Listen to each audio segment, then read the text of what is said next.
The United States of America has just officially announced what their economic war against Iran will look like. Iran's closest allies such as China, Russia, India, Pakistan and Qatar will be targeted.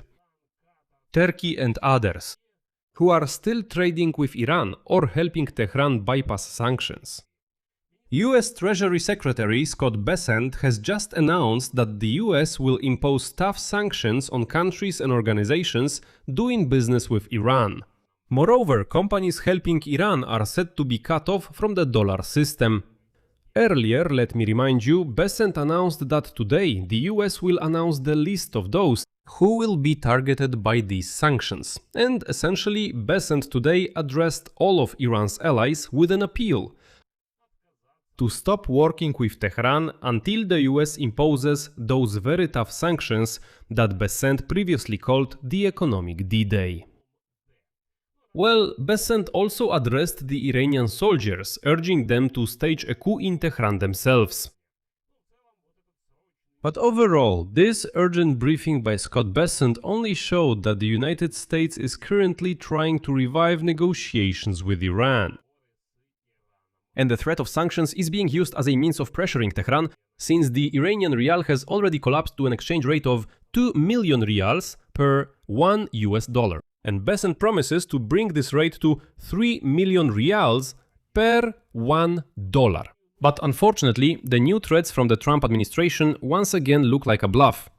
The US Treasury Secretary refused to answer whether the United States is ready to impose sanctions, for example, against Chinese banks. This is a step that could jeopardize the already complicated relationship between China and the Trump administration.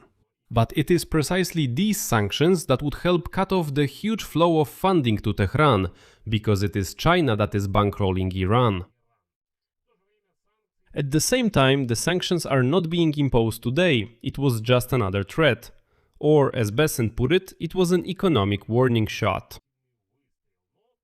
But let's discuss everything in more detail together now, because at least it's starting to become clear what this model of economic warfare looks like, which is now being proposed by Donald Trump. My name is Pechiy, let's discuss this topic together, but before we start, I ask you to subscribe to the channel, like this episode and don't forget to leave your comment under this episode. So, the United States Secretary of the Treasury, Scott Bessent, held an emergency briefing just half an hour ago, where, as expected, he was supposed to announce new sweeping sanctions against Iran. As part of the economic phase of the war, which he himself called the D-Day. This move is aimed at increasing pressure on the Iranian regime amid the current uncertainty, following the principle of neither war nor peace nor a deal. An American official stated that the expansion of secondary sanctions will be the main course of action against Iran, at least until the midterm elections in November are over. After which the question of launching a new military campaign may arise again. And Trump's team isn't hiding this at all anymore, meaning they're clearly saying that before the elections they definitely won't resume the war. We'll try to strangle Iran with sanctions because before the elections it's not beneficial to risk the Republicans losing, God forbid. Once the elections are over, the war will most likely resume again. Scott Bessent himself has spent the last 10 days running a PR campaign dedicated to the economic D-Day against Iran, as he himself called it. But the reality turned out to be much more complicated. The US Treasury Department threatened to impose new devastating sanctions against countries that refuse to cut economic ties with Iran. But it refrained from actually imposing major new sanctions. Next, I'll quote Scott Bessent. "We believe that the best way to engage with countries is through quiet diplomacy, and we are applying the same standards to all countries. To let them know our expectations. We know who. They know who they are." Well, moving on. Scott Bessent noted that the United States of America may impose sanctions on some countries in the future, and that the US plans to set specific deadlines for ending relations between countries and the Iranian regime. The new sanctions include measures affecting sectors such as digital assets, technology and shipping, which, according to the US Department of the Treasury, Iran uses to sustain its economy. However, despite Bessent's promise of an economic D-Day for Iran, the US still held back today from imposing the most extensive sanctions they had threatened. Instead, the Trump administration stated that it would work with counterparts around the world to curb their activities related to Iran. And right away, Bessent for some reason refused to answer whether the US is ready to impose sanctions against Chinese banks that are in fact helping Iran launder money. When asked whether the sanctions would affect the US's main trading partner, he only replied, quote, "No one is immune from US sanctions." Let me just remind you that China has long been buying up to 90% of Iran's oil exports and also maintains broader trade relations. But Bessent couldn't respond to that in any way. He said, well, we are all, as they say, equal under God. Moreover, all these threats from Scott Bessent look like a very cheap bluff. At this briefing, Bessent refused to name the specific deadlines by which countries would have to sever economic ties with Iran or face financial sanctions from the US.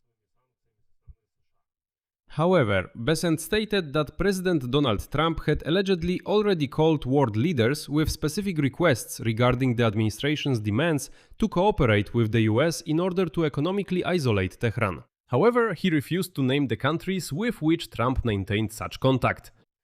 In general, he says that supposedly everyone should refuse to cooperate with Iran, but he doesn't specify when they should do this or what will happen if they don't. At the same time, Bessent addressed the Iranian soldiers, and here is his quote.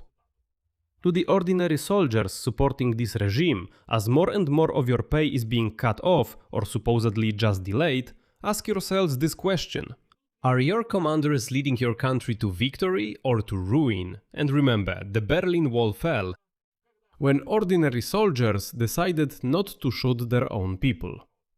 But honestly, after Trump, let me remind you, earlier this year, abandoned the protesters in Iran, this appeal looks rather cynical.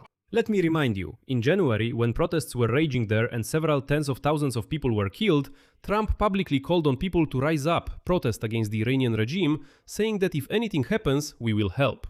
He didn't help.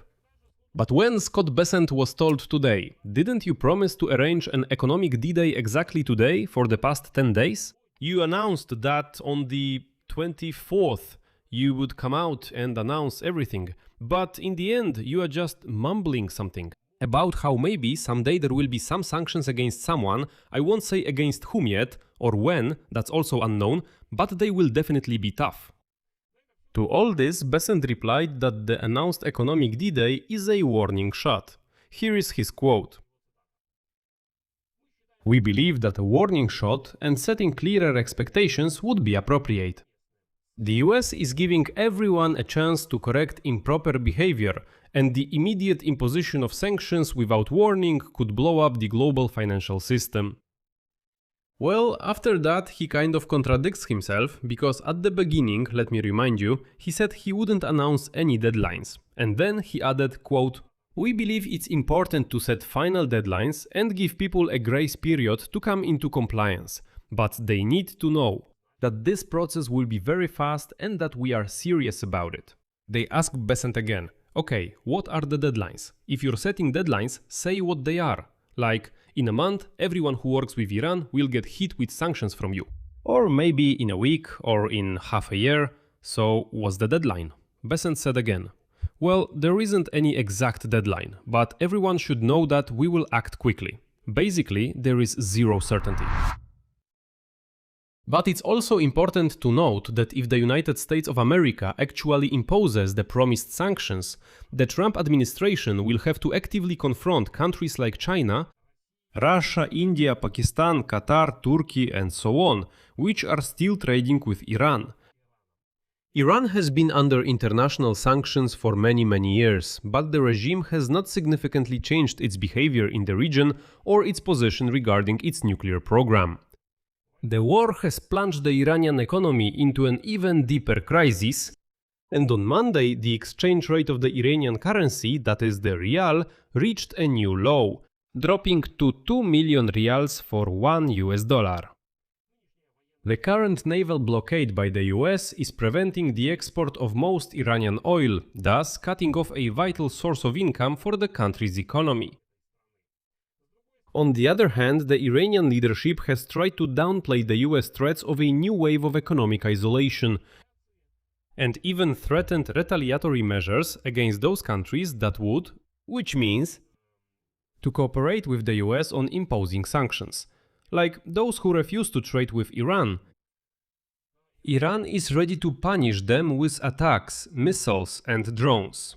At the same time, a number of high-ranking Iranian leaders have admitted that the threat of economic collapse is quite real. Iranian President Masoud Pezeshkian stated that the government does not deny the economic deficit, and emphasized that Iran must stop the war right now, while it is still in a strong enough position. Meanwhile, the Speaker of the Iranian Parliament, Mohammad Baghir Ghalibaf, stated, and I quote, "No matter what military power we possess, if people are starving and we lack financial turnover, economic growth and domestic production, we will not endure." That is why, right now, the US and Iran are once again heading toward negotiations. While Besant was threatening sanctions, the commander of the Pakistani army, Field Marshal Asim Munir, met with the Speaker of the Iranian Parliament, Mohammad Baghir Ghalibaf, in Tehran. He flew there specifically today. And according to sources, the United States is quite interested in having Pakistan bring Iran back to the negotiating table. And as you can imagine, all these threats of sanctions are an attempt to force Iran to make concessions. As if to say, if you don't comply, look, things will get very bad. But honestly, there is one big downside for the Trump administration. Very few people still take its threats seriously. Because throughout this whole conflict, he has set so many deadlines, issued so many ultimatums, and hasn't followed through on a single one. So, whether they believe it or not, I think people in Tehran understand that yes, there could be problems. But I'm not sure they completely trust these threats. 100%. I'll leave it at that. Share your opinions and conclusions in the comments below this episode, subscribe to the channel, hit the bell, and don't forget to like. That's all for now. Take care of yourselves. Goodbye everyone.